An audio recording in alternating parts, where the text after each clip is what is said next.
Mardi le 13 décembre 2022 au CELAB, il a été procédé au lancement officiel de l'évaluation des programmes d'enseignement de l'Université du Burundi.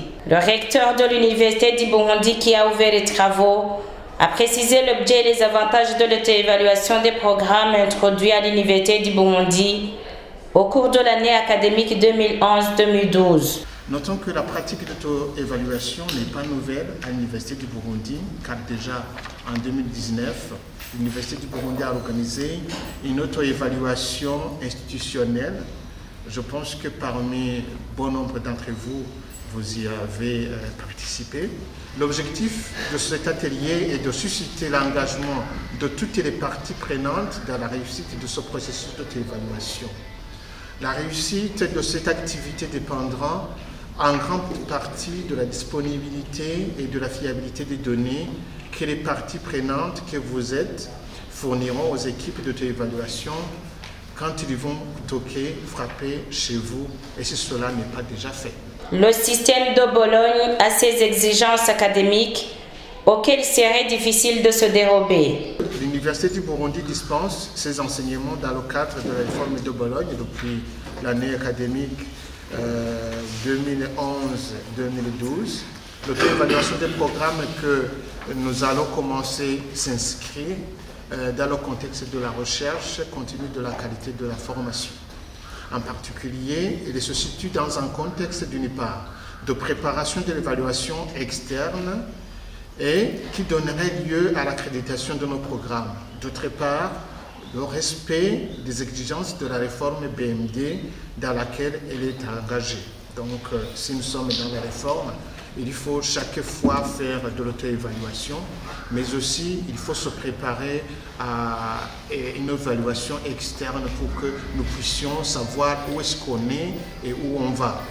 Le directeur de l'assurance qualité nous précise que cette activité figure dans le plan d'action 2021-2022. Au cours de cette année, dans le plan d'action de l'Université du Burundi 2022-2023, il est inscrit une auto-évaluation des programmes. C'est une auto-évaluation qui devrait donner à une demande d'accréditation de nos programmes de formation.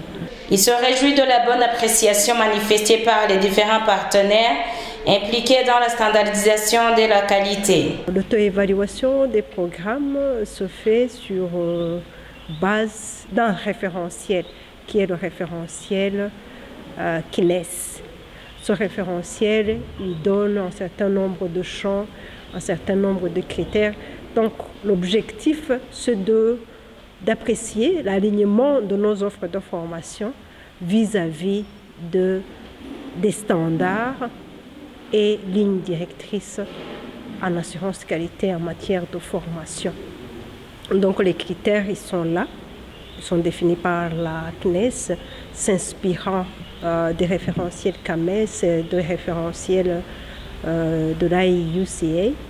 Et nous, ce que l'on cherche à voir, c'est comment est-ce que nos offres sont alignées.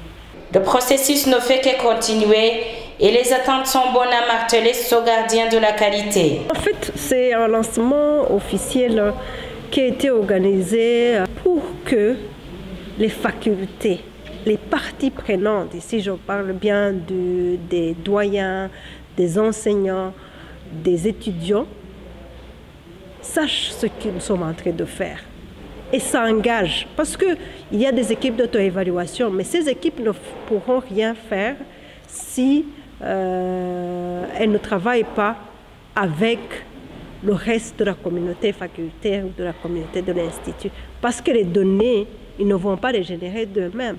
Ils vont aller chercher ces données auprès des enseignants, auprès des doyens, auprès des responsables de programmes de master. Alors il faut que ces personnes sachent ce que l'on fait et pourquoi on le fait. Et quel est l'intérêt, quels sont les avantages, quel est l'intérêt de cette activité. Donc, on a organisé cette activité pour que l'activité ne soit plus considérée comme une activité de l'équipe d'auto-évaluation, mais que ce soit une activité de toute la faculté. Et alors, ce qu'on espère à l'issue de c'est que le processus d'auto-évaluation continue et quand même sur de bonnes bases et facilité aussi par les différentes parties prenantes qui ont été conviées dans cet atelier et même ceux qui n'ont pas été conviés mais qui s'avèrent être aussi des parties prenantes.